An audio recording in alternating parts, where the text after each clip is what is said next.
E aí, galerinha, bom dia. Então, hoje a gente vai falar um pouco sobre a nossa aula prática, nossa primeira aula prática de laboratório de Química Geral, e vai ser a prática de medidas de massa. Então, vocês vão receber hoje um roteiro de prática, certo? E nesse roteiro vai ter o procedimento, passo a passo, do que vocês vão fazer durante a prática. Então, aqui eu vou explicar rapidamente como é que vão ser os procedimentos, alguns cuidados que vocês têm que tomar com a vidraria. Então, vamos lá.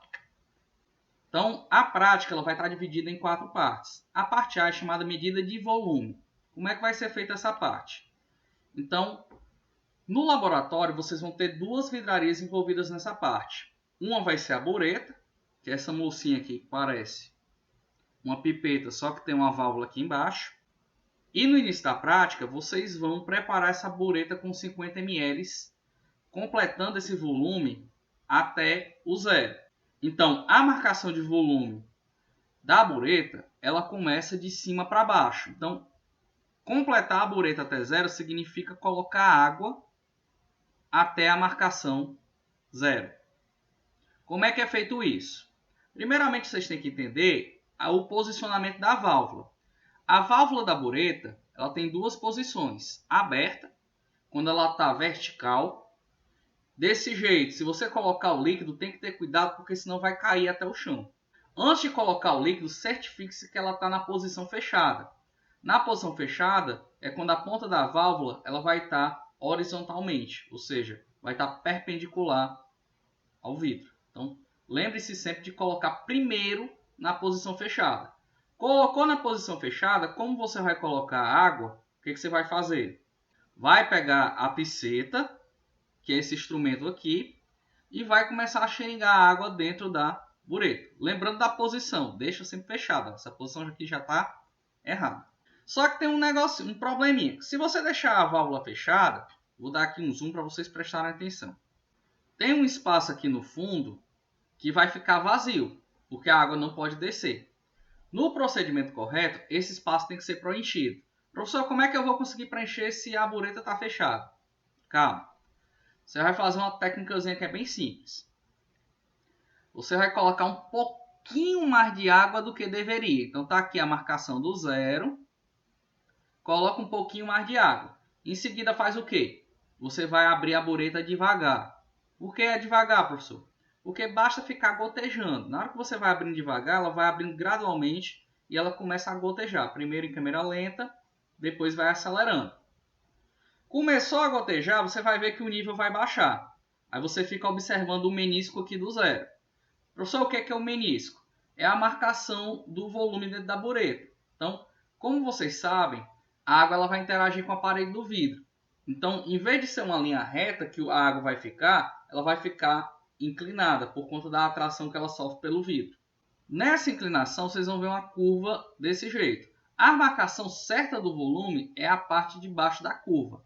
Então, quando a parte de baixo da curva tocar no zero, você fecha a bureta, certo? Observação. Como é que tem que pegar na válvula? Então, imagina que essa caneta aqui é a válvula, como é que você tem que pegar? Você vai pegar um dedo aqui e 2 aqui. Esses 2 dedos vão passar entre o vidro, certo? Então, você vai girar desse jeito a válvula. Qual é o procedimento correto? O giro da válvula tem que ser feito com a mão esquerda. Eu sei que é difícil para quem é destro no começo, mas tem que fazer o procedimento correto, tem que ser feito com a mão esquerda. Pois bem, uma vez zerada a bureta, você vai pegar e transferir 50 ml de água para o Erlenmeyer. Então você vai pegar o Erlenmeyer, certo? Um cuidado que vocês têm que ter, a bureta ela vai estar em pé, assim na bancada de vocês. Tenham cuidado para que a bureta ela esteja uma distância tal aqui da base que o Erlenmeyer possa ficar embaixo. Então o bico ele tem que ficar acima da boca do Erlenmeyer. Abriu a bureta, a água vai começar a descer. Então você vai ver que vai começar a descer no nível. Cuidado, é só 50 ml. Então você vai olhar aqui na bureta. No caso, isso aqui é a de 100, né? Mas imagine que aqui é de 50, ó, o volume. Então vai começar a descer o nível. Quando chegar no de 50, ter cuidado para fechar de forma que o menisco toque a marca dos 50. Quando estiver chegando perto, você já fecha um pouquinho para cair devagar, ficar gotejando devagar e você não passar o volume demais. Em seguida, você vai fazer o quê? Será que os 50 ml que você mediu na bureta vai bater exatamente em cima dos 50 ml do Erlenmeyer? Então, isso aqui é o objetivo da prática, comparar essa precisão das vidrarias. Na próxima parte, vocês já vão fazer o contrário. Vocês vão tirar a água do Erlenmeyer, vão secar, vão colocar a água de novo até os 50 ml e vão fazer o processo contrário. Vão pegar os 50 ml que colocaram aqui e vão despejar na bureta. Na hora que vocês despejarem, tenham cuidado. A boca do Erlenmeyer é muito maior do que a da bureta. Então é bom você colocar um funil pequeno aqui para que você consiga despejar sem derramar muito. Então tenham cuidado com relação a isso. Bom? Então isso aqui é a primeira parte. Resumindo, vão colocar 50 ml na bureta, despejam no Erlenmeyer. Depois faz o processo contrário. Importante, toda prática você tem que anotar as observações. Nesse caso, os 50 ml da bureta eles ficaram na marcação maior ou menor do que no Erlenmeyer. Os 50 ml que você mediu no Erlenmeyer, eles deu mais ou menos 50 ml na bureta. Os volumes coincidiram? Então, tudo isso você tem que observar. Parte 2. Agora a gente vai para a parte de exatidão em medidas de massa e volume. Então, a gente viu, quando eu fui falar de vidrarias, que existem vidrarias que são mais exatas do que outras. A gente tem dois tipos de vidrarias, a volumétrica e as graduadas. Então, entre elas duas, existe uma que é mais exata. A gente viu isso na aula. E entre as graduadas, existe um truquezinho para você saber qual é a mais precisa das duas, né? Então, o que é que vai acontecer? Nessa parte da prática, você vai usar 3 vidrarias para comparar quem é a mais exata. Então, nessas 3 vidrarias, você vai pegar um becker, uma proveta e um balão. Vocês vão pesar as vidrarias secas. Então, coloca lá o becker na balança e verifica quanto é o peso do becker. Pesa a proveta e anota o peso da proveta. Pesa o balão e anota o peso do balão. Em seguida, coloca 50 ml de água. Aí você vai repetir o procedimento, só que agora com a água dentro da vidraria. Pesa o becker com 50 ml de água, pesa a proveta com 50 ml de água, pesa o balão com 50 ml de água. A partir daí, você vai começar o tratamento de dados. Então, o que você vai fazer aqui? Como é que eu vou saber quanto de água tem lá dentro? Ora, se você tem o peso da vidraria com água e da vidraria seca, a diferença é a massa de água que você tem lá. Então é só fazer a diferença que você sabe a massa de água. Como é que você vai saber o volume de água que tem lá dentro? Pela densidade. Ó. A densidade da água é 1 grama por centímetro cúbico. O que significa isso? Que cada 1 grama de água vai ter o volume aproximado de 1 ml. Então, por exemplo, se você pesou lá 48,9 gramas, significa que você vai ter ali aproximadamente 48,9 ml de água. Por que o senhor fala aproximadamente, professor? Porque a densidade da água não é exatamente igual a 1, porque também depende da temperatura. Só vai ser 1 quando ela for 4 graus. Acima disso é um pouquinho menos, 0,9999. Mas para fins aqui da prática, a gente pode considerar sendo 1. Em seguida, vocês vão determinar o erro. Como é que é feito isso? Esse erro, ou variação de volume, vai ser o volume de água que você calculou, menos os 50 ml que era para você ter colocado. Então, com isso, você vai conseguir saber quanto é o erro daquela vidraria. E, em seguida, você pode calcular o erro percentual. Como é que é feito esse erro percentual? Calcula a diferença do volume, divide por 50, que seria o volume exato, e, em seguida, multiplica por 100%. Então, por exemplo, aqui, se eu tenho 48,9 ml, essa variação de volume vai ser o 48,9 menos 50. Isso aqui vai dar 1,1. Calculando esse erro percentual aqui, vai ser 1,1 dividido por 50 vezes 100%. Então, isso aqui vai dar 2,2%. Então, é assim que se calcula o erro. Qual é a vidraria mais exata, professor? A vidraria mais exata é aquela que dá o menor percentual de erro. Novamente, anotem as observações. Não esqueçam de anotar as observações e os valores de volume. Vocês vão receber um manual de prática, e no manual de prática tem uma tabela para vocês preencherem. Então, faz a operação, anota no manual, certo? O que vocês têm que tirar dessa prática? Qual vidraria apresentou o menor erro e saber qual é a mais exata e qual é a menos exata, certo? Aí vocês comparam. Ah, eu já sabia que a mais exata tinha que ser a X. Aí, será que foi a X mesmo na prática? Às vezes acontece de não ser, né? Porque você às vezes dá sorte e a menos exata acaba sendo a mais exata. Mas aí você compara. Esse resultado era esperado? Não era? Aí você discute. Na parte 3, vocês vão verificar a precisão de vocês no laboratório. Então, primeira coisa que vocês vão fazer. Na bancada de vocês, vocês vão ter 3 amostras. A, B e C. Então, vocês vão pegar, transferir 5 ml com uma pipeta volumétrica para um balão de 50 ml. Isso aqui vai ser da amostra A. Certo? Pega a amostra A, coloca 5 ml dentro do balão de 50. Ó, aqui está de 10, mas na prática vocês vão utilizar um de 50. Colocou 5 ml, vão pegar a pipeta e vão completar o volume com água. Cuidado com o menisco. Quando tiver perto do menisco, não é mais interessante usar a pipeta, porque a pipeta você não tem uma precisão da quantidade de jato. Se você colocar a pipeta aqui, vai passar. Se passar do menisco, você vai ter que fazer de novo. Então, tenha cuidado com relação a isso. Chegou perto do menisco. Chegou bem aqui.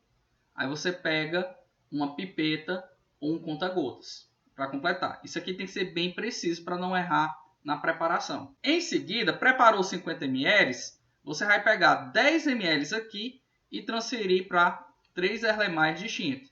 Então, vamos pegar lá 10 ml e colocar aqui da solução que está dentro do balão.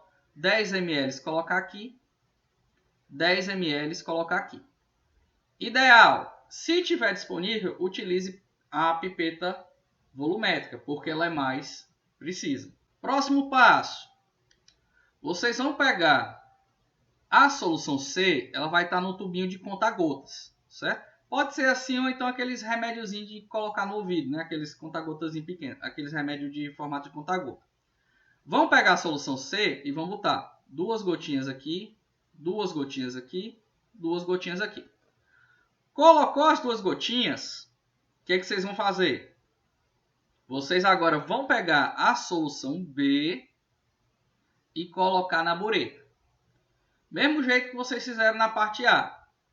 Fecha a válvula, certo? Presta atenção. Aqui está aberto, vou ter que deixar a válvula fechada. Em seguida, o que vocês vão fazer? Transfere a solução B para dentro da bureta. Vocês podem primeiro colocar no becker e do becker derramar, ou então usar o funil, tanto faz. Passa um pouquinho do zero, certo? Passou um pouquinho do zero, aí você coloca o beckerzinho embaixo, abre a bureta, o nível vai descer até o zero, chegou no zero você fecha. Então, você colocou a solução B dentro da bureta. Aí agora o que vocês vão fazer? Vão fazer um processo chamado de titulação. Vocês vão pegar a solução B e vão gotejar em cima da solução A. Devagar, gotinha a gotinha, certo? Professor, quanto devagar e quanto rápido? Pode colocar 1 gota por segundo, que aí vocês vão ter mais ou menos o volume que vocês vão utilizar. No momento que vocês fizerem isso, imagina que isso aqui é o Erlenmeyer. Vocês vão controlar a válvula com a mão esquerda e vão pegar o Erlenmeyer e girar com a mão direita. Professor, por que tem que girar? Para que a gota que está caindo dentro dele se misture, certo? Então você vai ter que fazer isso daqui. Vai chegar num ponto que vai ficar cor de rosa. E tem que ser um rosa bem clarinho. Ele chama de rosa bebê, né? Se cair 1 gota a mais, vai ficar rosa choque. Então a primeira normalmente você deixa passar um pouquinho para o rosa choque. Aí na segunda você já vai ajeitando, certo? Então você vai fazer isso 3 vezes. Durante isso, você vai anotar os volumes, certo? Então, quando você tem lá na bureta, vai iniciar. Tá aqui o menisco, né? Vai iniciar no volume 0 ml e vai descer. Vamos supor que a primeira virada de cor, que é a mudança para rosa, ocorreu em 10,2 ml. Vamos supor. Então, o volume gasto dentro da bureta sempre é a marcação final menos a marcação inicial. Então, o volume aqui vai ser 10,2 menos 0, que dá 10,2 ml.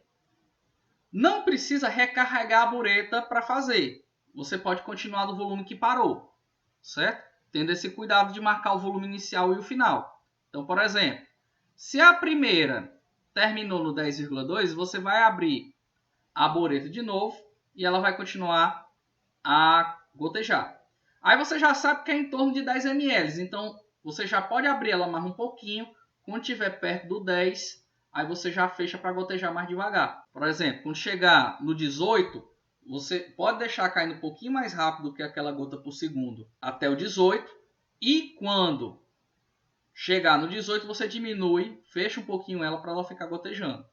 Aí quando chegar mais ou menos no outro volume, ela vai virar de novo. Vamos supor que esse novo volume é 19,8 ml. Então qual foi o volume gasto?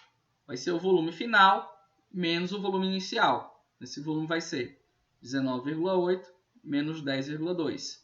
Isso aqui vai ser 9,6 ml. Beleza? E o mesmo procedimento você vai fazer a terceira vez. Ou seja, você vai fazer uma triplicata. Vai repetir o experimento 3 vezes. No manual de práticas, tem como você calcular o desvio padrão, certo? Ou seja, a margem de erro que você fez no seu procedimento. Eu estou ensinando vocês calcularem inicialmente numa planilha eletrônica, certo? Então vocês vão fazer na planilha eletrônica para não entrar também no tratamento matemático do cálculo do desvio padrão, que eu acho desnecessário para a nossa prática, certo? Mas aí vocês calculam automaticamente. Usa o Excel, usa o LibreOffice, pode fazer na biblioteca, pode fazer no computador em casa, certo? Então, no manual de prática de vocês tem como fazer. Agora nós vamos para a parte final da prática, que é a determinação da densidade de um metal. Como é que é feito isso? Vocês vão pegar um Erlenmeyer com tampa limpa e seca. Então, vocês vão ter um Erlenmeyer parecido com esse daqui dentro do laboratório. Vamos fazer o seguinte, vamos pesar o Erlenmeyer para saber o valor que tem dele. Em seguida, vão tirar a tampa, vão encher com água destilada até a borda. Chegou na borda, verifica se tem bolhas dentro. Se tiver bolhas, pega o bastão de vidro e cutuca a bolha para sair, porque a bolha atrapalha muito na medida. Tirou as bolhas, você vai colocar a tampa de volta. Mas, professor, se eu colocar a tampa, vai esborrar a água. Vai esborrar um pouquinho, certo? Mas aí não tem problema, porque aí você garante que todo o espaço de dentro do Erlenmeyer está preenchido com água. Em seguida, você vai secar por fora o Erlenmeyer com uma toalhinha, papel toalha. E em seguida, vocês vão pesar novamente. Pesou o Erlenmeyer com água, o que vai acontecer? Vocês vão saber o volume que o Erlenmeyer tem, certo? Usando aquela regra da densidade, né? Pesou o Erlenmeyer com água, pesou ele seco, a diferença vai ser a massa da água. Como o volume da água em ml é igual à massa dela em grama, você consegue determinar quanto é o volume interno do Erlenmeyer. Próximo passo, vocês vão tirar a água e vão cercar o Erlenmeyer por dentro. Em seguida, vocês vão pesar o sólido, no caso o metal que eu vou dar para vocês. Colocou lá o metal, vocês vão saber o peso do metal. Em seguida, vocês vão transferir o sólido com o Erlenmeyer. Tomem cuidado, pelo amor de Deus, certo? Vocês inclinem o Erlenmeyer na hora que forem colocar o sólido, certo? Vão inclinar o Erlenmeyer assim, para que a queda do sólido dentro do Erlenmeyer seja suave.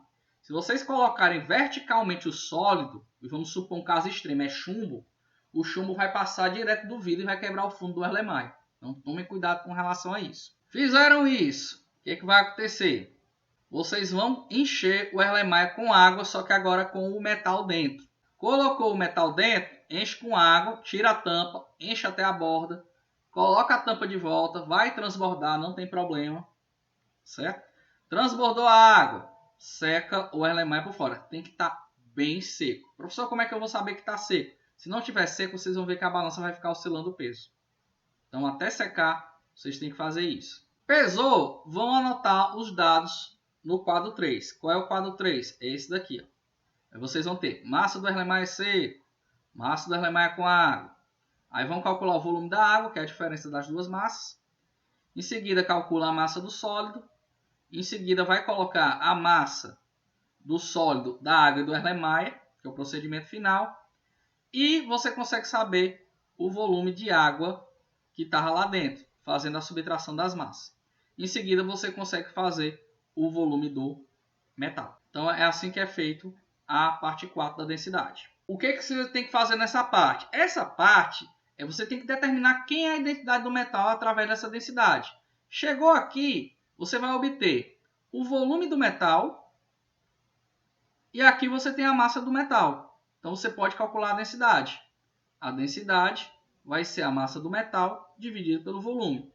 Então, você pega lá o metal, calcula a densidade dele e vai na tabela, pesquisa na internet uma lista de densidade dos metais. Então, pela densidade que você achou, você vai tentar dizer quem é o metal que estava na prática. Então, esse aqui é o objetivo da parte 4. Então, com isso, a gente termina a nossa prática, parte 1. Valeu? Até mais tarde.